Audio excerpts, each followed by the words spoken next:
Bismillahirrahmanirrahim. Assalamualaikum warahmatullahi wabarakatuh. Pada kesempatan kali ini kita akan membahas tentang pengambilan keputusan taktis. Berikut adalah fokus pembahasan dari materi kita kali ini. Yang pertama kita akan membahas tentang konsep pengambilan keputusan taktis. Yang kedua, penggunaan sumber daya aktivitas dalam menilai relevansi biaya. Yang ketiga, aplikasi konsep pengambilan keputusan taktis. Keempat, bauran produk yang optimal. Kelima adalah dampak biaya terhadap keputusan penetapan harga. Insya Allah video kali ini saya pecah menjadi materi kali ini saya pecah menjadi dua bagian. Poin 1 dan poin kedua itu akan saya sampaikan pada video bagian pertama.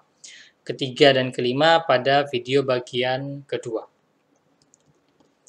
Keputusan taktis, pengambilan keputusan atas pilihan alternatif yang ada dalam jangka pendek atau waktu yang terbatas. Jadi, dia menghadapi masalah, kemudian terdapat beberapa pilihan alternatif solusi untuk dipilih. Jadi, kemudian perusahaan akan memutuskan alternatif mana yang dipilih, yang paling masuk akal, yang paling memberikan manfaat terbesar, atau juga paling kecil cost-nya. Contoh, apakah perusahaan harus memproduksi sendiri salah satu komponen yang diperlukan untuk proses produksi, ataukah dia harus membeli dari pihak ketiga, jadi make or buy. Atau kalau seandainya perusahaan dihadapi dengan dia memiliki banyak lini bisnis, salah satu lini bisnisnya kurang profitable, dia harus menghadapi keputusan apakah tetap melanjutkan lini bisnis yang kurang profitable tersebut, ataukah dia harus menghentikan dan mengganti dengan bisnis yang lain.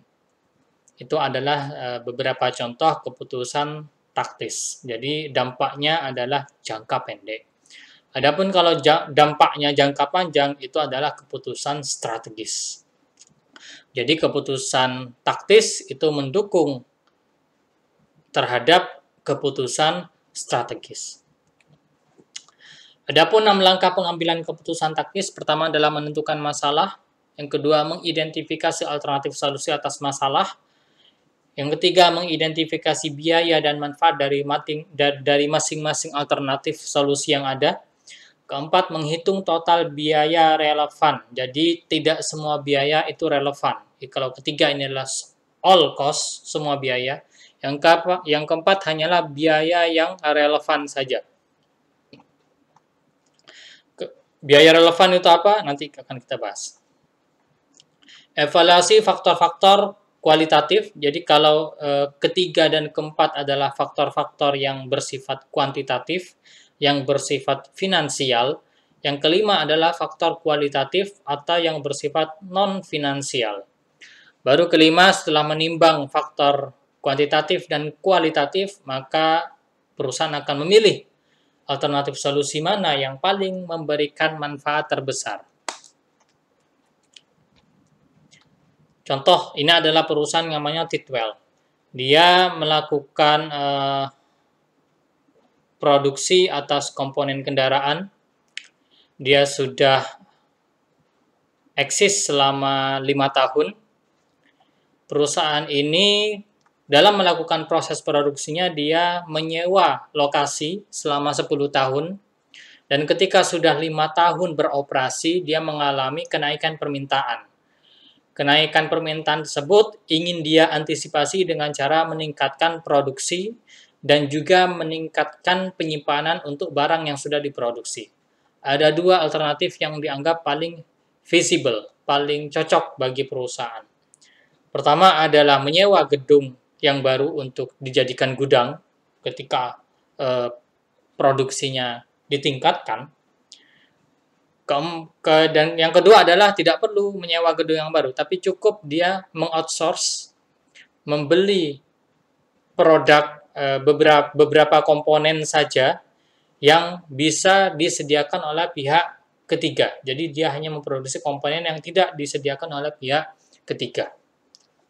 Jadi ini fokusnya adalah pada make or buy, membuat sendiri komponen yang dibutuhkan oleh perusahaan, atau dia membeli dari pihak ketiga.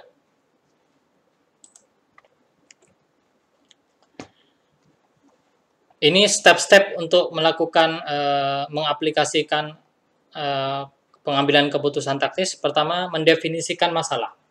Masalahnya adalah perusahaan ingin meningkatkan kapasitas produksi dan juga penyimpanan barang hasil produksi. Ada 5 alternatif, yaitu membangun gedung yang baru, menyewa gedung yang lebih besar, dan menyewakan, mensubkontrakkan gedung yang fasilitas yang dia miliki sekarang kepada pihak yang lain karena dia sewanya selama 10 tahun dan baru dipakai 5 tahun. Jadi dia masih punya sewa selama 5 tahun. Mau tidak mau kalau dia menyewa fasilitas yang lebih besar, maka fasilitas yang ada sekarang harus disewakan kepada pihak yang lain. Yang ketiga adalah menyewa fasilitas tambahan. Keempat, menyewa gudang tambahan. Kelima, membeli beberapa komponen. Ini shaft and bushing ini adalah komponen yang diproduksi oleh perusahaan. Membeli komponen tersebut dari pihak ketiga, sehingga dia tidak membutuhkan tempat atau fasilitas tambahan. Ketiga, dari beberapa alternatif tadi, ada 5, hanya 2 yang dianggap paling visible, paling cocok bagi perusahaan, yaitu alternatif keempat dan kelima. Alternatif keempat dan kelima ini kemudian diidentifikasi biayanya apa saja. Ini contohnya, alternatif keempat yaitu menyewa gedung untuk dijadikan gudang saja. Untuk menyewa gedung dan dijadikan gudang saja, dia akan menimbulkan biaya. Pertama jelas adalah biaya sewa gedung untuk gudang yang baru, yaitu 135.000. Dan juga variable cost. Jadi dulu di tempat produksi yang lama itu adalah juga tempat produksi dan juga tempat penyimpanan. Nah sekarang dengan dia menyewa fasilitas yang baru untuk dijadikan gudang, maka dulunya tempat yang untuk produksi dan gudang bisa difokuskan untuk produksi saja. Gudang difokuskan pada gedung yang baru, sehingga 2 tempat ini benar-benar satu fokus ke produksi, satu fokus kepada gudang. Adapun karena fasilitas gudang sudah dipindah, maka fasilitas untuk tempat pergudangan di tempat yang lama ini menjadi kosong, sehingga itu bisa dialihfungsikan untuk tambahan fasilitas produksi. Yang mana ketika ada tambahan fasilitas produksi, maka ada tambahan beberapa biaya. Tambahan beberapa biaya tersebut yaitu antara lain adalah direct material, bahan baku, dan itu termasuk biaya variabel. Yang kedua, tambahan tenaga kerja, direct labor, itu juga masuk biaya variabel. Dan yang ketiga adalah biaya overhead, listrik yang bertambah karena ada fasilitas produksi yang bertambah, itu juga masuk biaya variabel.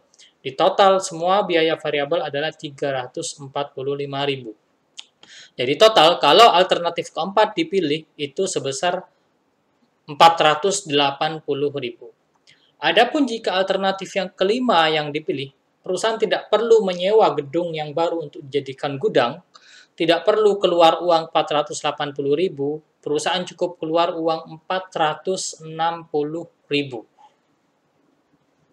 460.000 ini digunakan untuk membeli komponen, beberapa komponen saja yang bisa diproduksi oleh pihak ketiga. Sekilas tampak alternatif 5 yang paling menguntungkan. Alternatif 4 membutuhkan biaya 480.000, alternatif kelima membutuhkan biaya 460.000. Ada selisih biaya 20.000. Ini adalah step ketiga.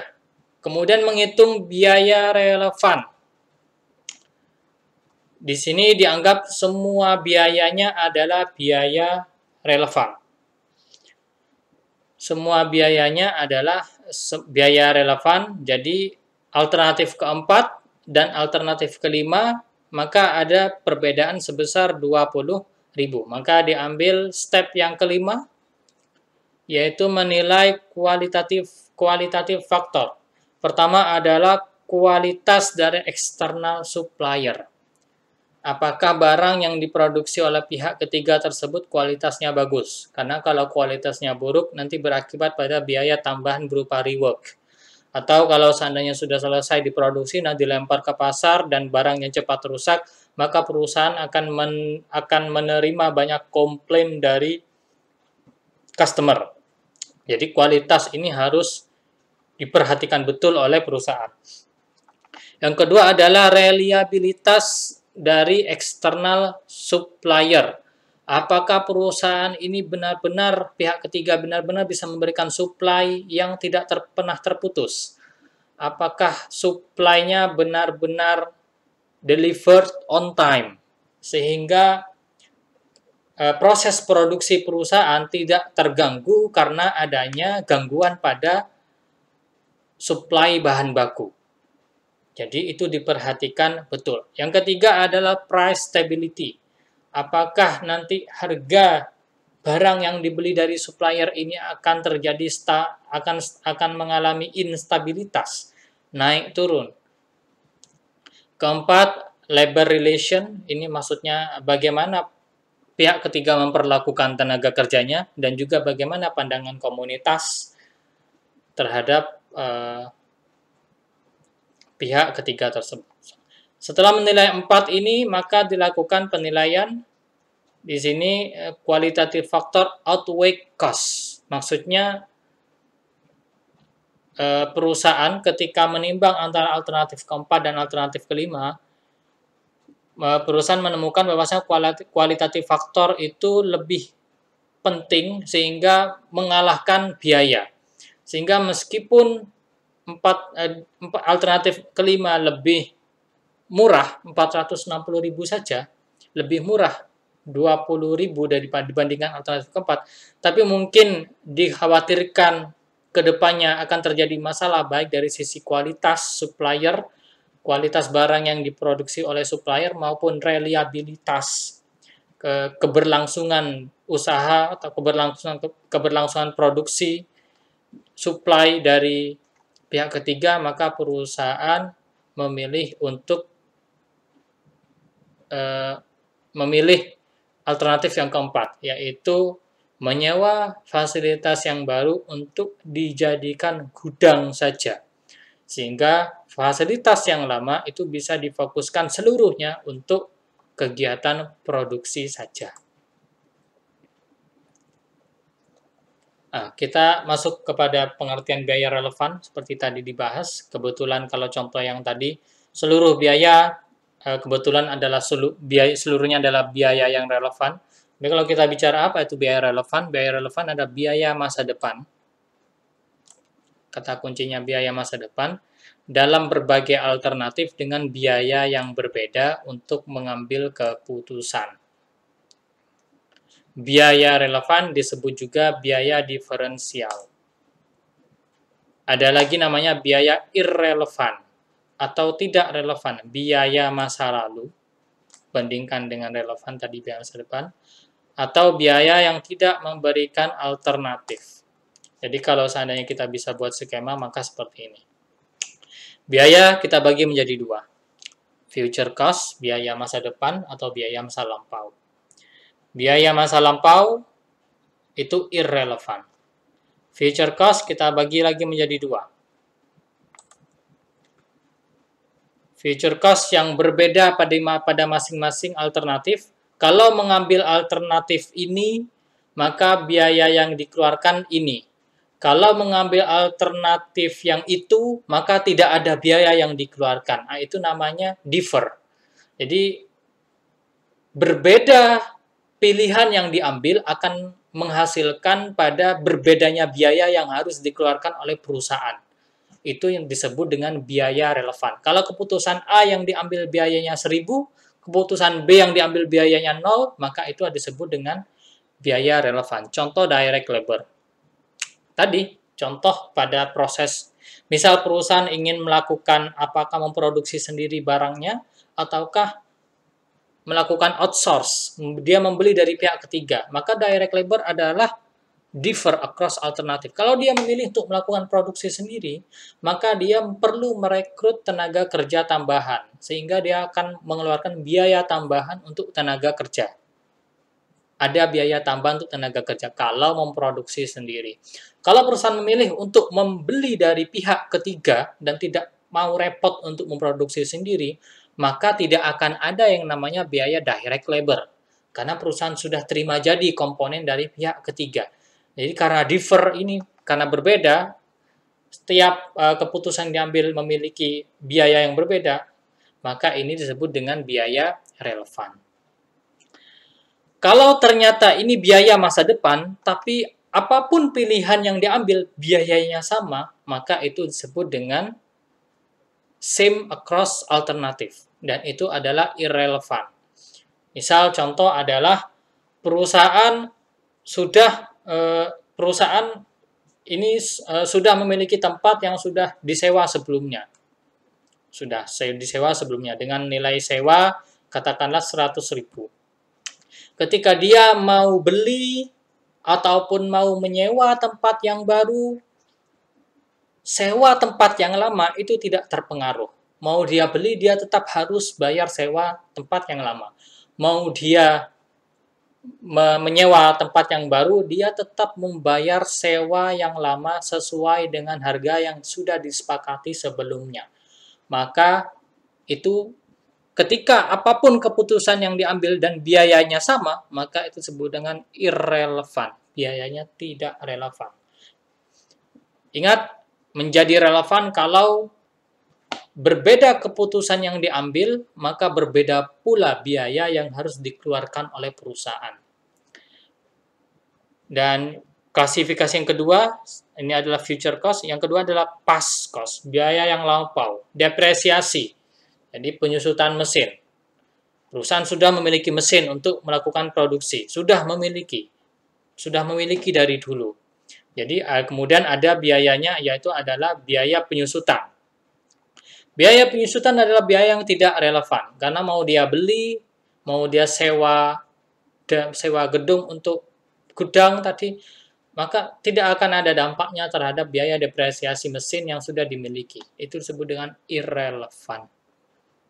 Mungkin itu. Ini contoh yang saya jelaskan tadi. Alternatif keempat dan kelima, maka direct labor adalah biaya relevan. Contoh juga biaya depresiasi. Biaya depresiasi adalah biaya disebut juga biaya sunk cost, biaya tenggelam. Maksudnya dia tidak dipengaruhi oleh future action, karena perusahaan sudah memiliki mesin dan tiap tahun didepresiasi. Jadi apapun yang terjadi di masa depan, ya perusahaan tetap harus membebankan biaya penyusutan setiap tahunnya. Does not differ across alternative. Jadi tidak ada pengaruh apapun keputusan perusahaan yang diambil untuk meningkatkan produksi. Ini contoh. Di sini ada. Jadi misal ini perusahaan memiliki perusahaan dihadapkan pada dua kondisi, apakah harus membuat komponen yang dimiliki, apakah harus membuat sendiri komponen yang hendak diproduksi, atau membeli dari pihak ketiga, jadi cost not to make. Pertama, kalau dia membuat sendiri, maka dia perlu dia merekrut tenaga kerja tambahan, direct labor, dan itu biayanya adalah 150.000. Kalau dia beli dari pihak yang lain, maka tidak perlu. Nah, ini differ. Kalau membuat keluar biaya, nggak buat beli dari pihak, nggak keluar biaya. Nah, ini disebut dengan biaya relevan. Depresiasi. Perusahaan sudah memiliki mesin sebelumnya. Jadi kalau dia mau buat, ya sudah tidak ada dampaknya terhadap depresiasi mesin yang lama. Kalau mau beli, juga tidak ada dampaknya. Maka ini same across alternatif. Apapun alternatif yang dipilih, maka biayanya tetap sama. Ini disebut dengan biaya yang tidak relevan. Biaya leasing, biaya sewa, maksudnya biaya sewa atas fasilitas yang dimiliki oleh perusahaan. Misal ini 12.000. Ini juga tidak ada pengaruh, mau perusahaan beli dari pihak ketiga ataupun perusahaan menyewa lagi gedung tambahan, ini tidak ada pengaruhnya. Dia tetap harus membayar sewa dan itu besarnya 12.000 setahun. Jadi Direct labor adalah relevant cost, biaya penyusutan, dan biaya sewa adalah irrelevant cost.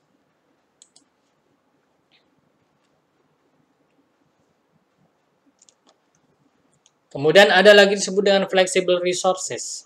Mungkin ini masuk poin yang kedua, nanti penggunaan sumber daya aktivitas dalam menilai relevansi biaya.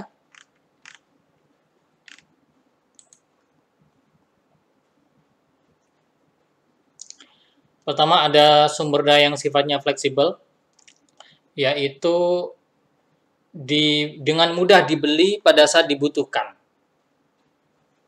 Contoh listrik, ya kalau berproduksi listriknya nambah, kalau tidak berproduksi listriknya sedikit atau bahkan tidak mengeluarkan biaya listrik sama sekali. Atau yang kedua adalah committed resources. Jadi perusahaan membeli sumber daya tersebut sebelum dibutuhkan.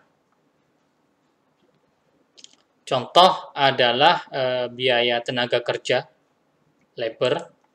Jadi perusahaan sudah merekrut orang terlebih dahulu sebelum memerintahkan mereka untuk melakukan suatu pekerjaan. Lease facility. Jadi perusahaan juga sudah melakukan menyewa fasilitas atau gedung atau pabrik terlebih dahulu sebelum dilakukan proses produksi. Ini adalah committed resources. Jadi purchase before they are needed. Jadi dibeli sebelum dibutuhkan. Sedangkan fleksibel dibeli ketika dibutuhkan.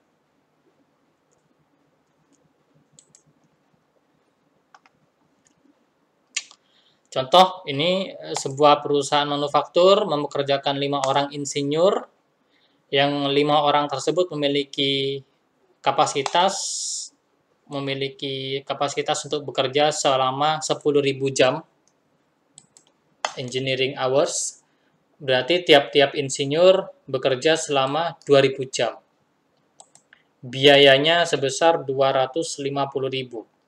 Dari 25 rate-nya $25 per jam kali 10.000 rate-nya. Jadi total biaya untuk menggaji 5 orang insinyur adalah 250.000. Dengan kapasitas 10.000 jam kerja, perusahaan mengekspektasikan hanya menggunakan 9.000 jam kerja saja.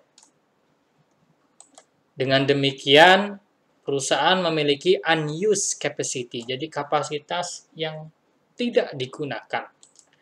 Jadi dari 10.000 kapasitas yang dimiliki oleh perusahaan, 10.000 jam kerja, hanya 9.000 saja yang digunakan. Jadi ada unused capacity sebesar 1.000. Kalau kemudian perusahaan menerima order khusus, di mana order tersebut membutuhkan pengerjaan menggunakan 500 jam tenaga kerja, apakah perusahaan harus menerima?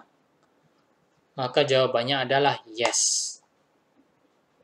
Karena perusahaan memiliki unused capacity sebesar 1.000. Jadi ketika ada special order hanya membutuhkan 500, maka perusahaan sebaiknya menerima karena bisa memanfaatkan kapasitas yang sebelumnya tidak digunakan sebesar 1.000.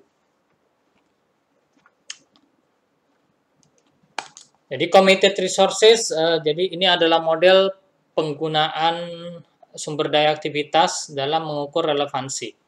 Jadi committed resources bisa kita klasifikasikan mana yang relevan dan mana yang tidak relevan. Di bawah ini ada keterangan yang sudah saya buat. Jadi ini sepertinya tadi, perusahaan meng-hire 5 engineer, masing-masing 2.000 jam kerja, total 10.000. Tapi practical activity yang digunakan oleh perusahaan hanya 9.000 jam kerja. Maka A, ketika terjadi peningkatan permintaan yang membutuhkan 500 jam kerja, sementara kapasitas perusahaan yang tidak terpakai adalah 1.000, maka biaya tersebut disebut dengan biaya tidak relevan. Jadi biaya engineering hours, biaya untuk menggaji insinyur disebut dengan biaya yang tidak relevan untuk diperhitungkan dalam mengambil keputusan untuk menerima order yang membutuhkan 500 jam kerja atau tidak. Karena perusahaan memiliki kapasitas yang belum terpakai sebesar 1000 jam. Jadi engineer-nya 10.000 jam kerja hanya terpakai 9.000, ada nganggur 1.000 jam. Jadi ketika ada order butuh 500, maka biaya engineer tidak perlu diperhitungkan dalam analisis untuk menerima atau menolak order yang membutuhkan 500 jam kerja. Kedua, ketika terjadi peningkatan permintaan yang membutuhkan 1.500 jam kerja, sedangkan kapasitas yang tidak terpakai hanya 1.000, maka sudah terlampaui. Maka kalau dengan aktivitas sebelumnya 9.000 ditambah ada order baru yang membutuhkan 1.500, maka total jam kerja yang dibutuhkan adalah 10.500. 10.500. Jadi sedangkan kapasitas total hanya 10.000. Jadi perusahaan kalau dia memutuskan tidak mengambil, maka perusahaan tidak perlu melakukan rekrutmen insinyur baru. Tapi kalau perusahaan memutuskan untuk mengambil order yang membutuhkan 1.500 jam kerja tersebut, maka perusahaan membutuhkan satu tambahan insinyur baru. Karena sudah melebihi kapasitas 10.000. Yaitu perusahaan diestimasikan memerlukan 10.500 jam tenaga kerja, maka dibutuhkan insinyur baru. Berarti kalau seandainya tidak diambil, tidak perlu keluar biaya untuk merekrut karyawan baru. Kalau diambil, maka perlu biaya tambahan untuk merekrut karyawan atau insinyur baru. Ya. Jadi karena beda biaya dari tiap-tiap alternatif yang diambil, maka hal tersebut disebut dengan biaya relevan. Jadi B adalah relevan. Kalau keputusannya A, maka tidak perlu biaya tambahan. Keputusan B, maka perlu biaya tambahan untuk karyawan baru. Itu disebut dengan different across alternative. Jadi itu adalah biaya relevan. Yang ketiga, ada yang C adalah bagaimana kalau perusahaan terjadi penurunan permintaan secara permanen sebesar penurunan permintaan permanen terhadap barang, sehingga perusahaan mengurangi penggunaan jam tenaga kerjanya sebesar 2.000. Bayangkan sebelumnya 9.000, sekarang dikurangi lagi jadi 2.000, sehingga practical aktivitas yang sekarang dilakukan perusahaan hanya membutuhkan 7.000 jam tenaga kerja saja. Jadi, perusahaan sekarang memiliki kapasitas yang tidak terpakai dari sebelumnya 1.000 menjadi 3.000. Dengan demikian, perusahaan bisa jadi kemungkinan akan memberhentikan satu insinyurnya. Karena dengan memecat satu insinyur, maka perusahaan hanya memiliki 4 insinyur. 4 insinyur kali 2.000, maka 4 insinyur tersebut memiliki kemampuan kerja kapasitas sebanyak 8.000 jam kerja. Cukup untuk mengcover kebutuhan operasional yang hanya membutuhkan 7.000 jam kerja sebagai dampak dari penurunan permintaan yang permanen. Jadi karena berbedanya biaya yang dikeluarkan, jadi kalau seandainya tidak terjadi penurunan, maka tetap mempertahankan 5 karyawan. Ketika terjadi penurunan, maka dia mau tidak mau melakukan efisiensi dengan memecat satu karyawan, sehingga karena berbeda biaya yang dikeluarkan, maka itu disebut dengan biaya relevan. Antara pakai 5 karyawan ataukah 4 karyawan. Itu dalam bentuk short term labor, tenaga kerja. Adapun sekarang committed resources dalam jangka panjang. Ini perusahaan memiliki kapasitas multi period. Maksudnya dalam beberapa periode. Contohnya di sini adalah biaya sewa. Ini ada contohnya. Perusahaan menyewa pabrik nilainya 100.000 per tahun selama 10 tahun. Perusahaan pabrik mampu memproduksi sebanyak 20.000 unit. Adapun tingkat produksi dari pabrik saat ini hanya sebesar 18.000 unit. Jadi mampu memproduksi 20.000 unit, tapi saat ini perusahaan hanya memproduksi 18.000. Jadi ada unused production capacity. Jadi ada kapasitas produksi yang tidak terpakai, yang tidak optimal penggunaannya sebesar 2.000 unit. Perusahaan masih bisa berpotensi untuk melakukan penambahan sebanyak 2.000 unit. Kemudian kita lihat case by case. Bagaimana jika ada permintaan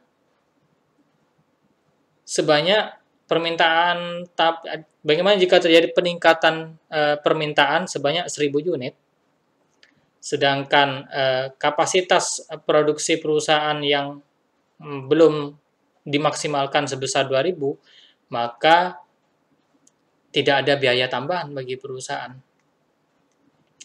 Karena fasilitas yang dia miliki memang bisa menampung sebesar 20.000. Ketika ada peningkatan permintaan 1.000, maka 18.000 tambah 1.000, maka total dia memiliki bisa melakukan produksi sebesar 19.000, masih di bawah kapasitas produksi yaitu 20.000, sehingga perusahaan tidak perlu mengeluarkan biaya tambahan untuk menyewa gedung baru, menyewa kedua gudang baru dan sebagainya. Jadi biaya tersebut adalah biaya non-relevan ketika peningkatan permintaan kurang dari kapasitas yang tidak terpakai. B, bagaimana kalau terjadi permintaan yang menurun? Jadi penurunan permintaan sebesar 3.000 unit. Sebelumnya 18.000, kemudian mengalami penurunan permintaan sebesar 3.000 unit. Jadi di perusahaan hanya memproduksi 15.000 unit. Sehingga sekarang perusahaan memiliki unused production capacity sebesar 5.000 unit. Yang bisa diproduksi 20, diproduksi 15, sehingga yang tidak terpakai, kapasitas yang tidak termaksimalkan, yaitu adalah 5.000 unit. Biaya tersebut, biaya leasing sewa dalam hal ini adalah bukan biaya relevan. Karena mau perusahaan produksi 20.000 unit, mau produksinya 18.000 unit, mau produksinya turun jadi 15.000 unit, perusahaan tetap harus membayar biaya sewa sebesar 100.000. Sehingga perusahaan biaya sewa atas pabrik tersebut dikategorikan sebagai biaya yang tidak relevan. Sama dengan poin A. Adapun poin C, bagaimana kalau terjadi peningkatan permintaan sebesar 3.000 unit? 3.000 unit itu melebihi kapasitas yang tidak terpakai 2.000. Jadi 18.000 ketambahan 3.000. Jadi produksinya akan mencapai 21.000 dan itu tidak bisa. Karena maksimal kapasitas yang bisa diproduksi adalah 20.000 unit. Maka perusahaan harus mempertimbangkan untuk melakukan ekspansi fasilitas produksi. Dan itu adalah ranah dari capital decision. Bukan pada biaya cost yang relevan maupun tidak relevan. Mungkin itu saja video kedua akan saya sambung dengan aplikasi dari biaya taktikal. Insya Allah nanti akan lebih paham karena kita akan menerapkannya dalam angka-angka.